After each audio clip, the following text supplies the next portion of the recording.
موجودہ دور میں کچھ آرگنائزیشنز ایسی ہیں جیسے پی ایف آئی یعنی پاپولر فرنٹ آف انڈیا، اور اس کے علاوہ بعض آرگنائزیشنز کا انہوں نے نام لیا ہے جو اسی سے منسلک ہیں، اسی سے نکلی ہوئی ہیں یا اسی کے ونگز ہیں۔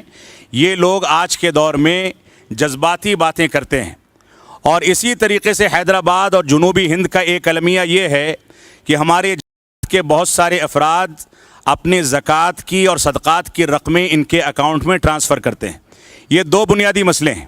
یہاں پر اس بات کو سمجھ لیں، سنن ترمذی کی صحیح روایت ہے کہ اللہ کے نبی صلی اللہ علیہ وسلم نے ارشاد فرمایا کہ تمہارا قدم قیامت کے دن اپنی جگہ سے اس وقت تک نہیں ہل سکتا جب تک تم سے اس بارے میں سوال نہ کر لیا جائے کہ مال کہاں سے کمایا اور کہاں خرچ کیا۔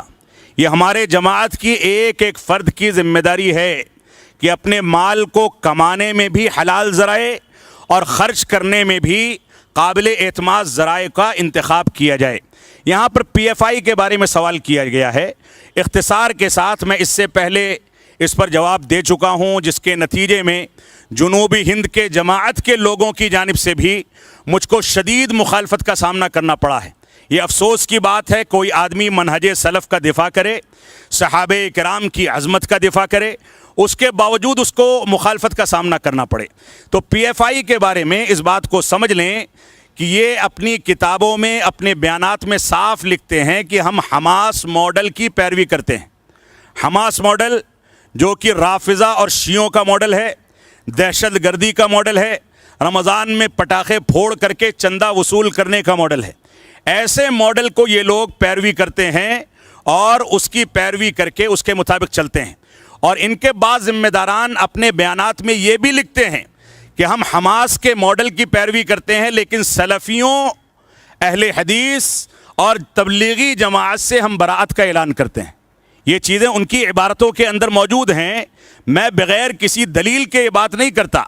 اسی طریقے سے سیمی، جس پر حکومت ہند نے پابندی لگائی، اسی کی نئی شکل اور اس کے بعض افراد اس پارٹی سے جڑے ہوئے ہیں جو حقائق پر مبنی ہے۔ مزارات پر جب جلوس نکلتے ہیں ان کے عرس کے، تو پی ایف آئی کے ممبران مزارات کے جلوس میں اور مزارات کے عرس میں اپنے جھنڈوں کے ساتھ کثرت کے ساتھ نظر آتے ہیں۔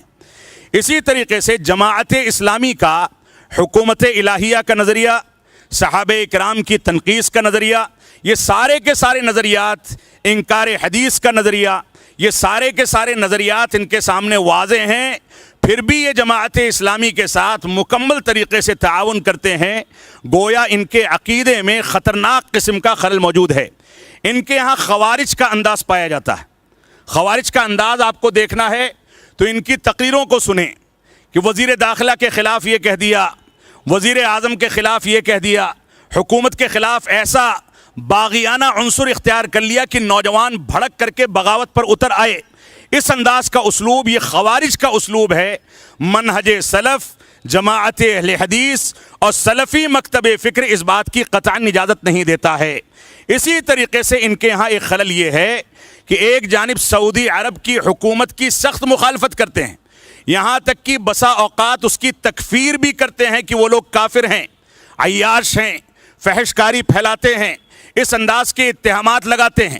اور دوسری جانب پی ایف آئی کے والنٹیئرز حج میں، عمرے میں جا کر کے باقاعدہ وہاں سے پیسہ وصولتے ہیں۔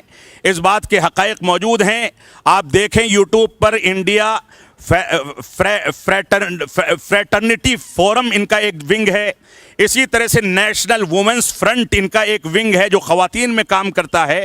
یہ ساری کی ساری چیزیں ان کے ہاں موجود ہیں۔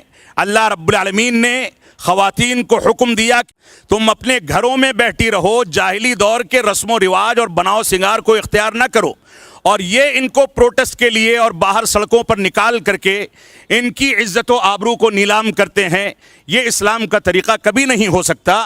لہٰذا ہمیں اس بات کا خیال کرنا چاہیے کہ انڈیا سوشل فورم یا اس انداز کے ناموں سے حج کے اندر سعودی حکومت کے سامنے غلط بیانی کر کے پہنچنا، والنٹیئر بننا، خدمت خلق کے نام پر لوگوں کے ذہنوں پر حاوی ہونا، یہ ساری کی ساری چیزیں ان کے ہاں موجود ہیں۔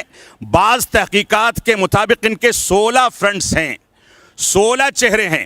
سارے کے سارے چہرے اسٹیبلشمنٹ یعنی جو قائم شدہ نظام ہے اس کے خلاف بغاوت پر کام کرتا ہے، جو حکومت الہیہ کا نیا تصور ہے اس پر کام کرتا ہے، یہ خلافت کے قیام کی بات کرتے ہیں، یہاں تک کہتے ہیں کہ ہم خلافت راشدہ قائم کریں گے، نعوذ باللہ من ذالک۔ ہمارے برادر گرامی اجمل منظور، دکتور اجمل منظور سنابلی مدنی حفظہ اللہ نے مکمل وضاحت کے ساتھ خوارج کا جو تذکرہ کیا اس کے پس منظر میں ان لوگوں کو دیکھا جا سکتا ہے۔ اللہ رب العالمین ہم کو مکھوٹے لگانے کے بجائے، نفاق کو اختیار کرنے کے بجائے قرآن و سنت کی صاف و شفاف تعلیم کو لوگوں کے سامنے پیش کرنے کی توفیق عطا فرمائے اور نتیجہ رب کائنات کے حوالے کر دیا جائے۔ وہ جیسا چاہے گا ویسا ہمارا مقدر ہوگا۔ ہماری ذمہ داری ہے دینداری کو اختیار کرنا اور بغاوت کے عناصر کو اپنے اندر سے ختم کرنا، یہ ہماری بنیادی ذمہ داری ہے۔ اللہ رب العالمین ہم کو اس بات کی توفیق عطا فرمائے۔ وصلی اللہ علی نبینا محمد وعلی آلہ وصحبہ وسلم۔ والسلام علیکم ورحمۃ اللہ وبرکاتہ۔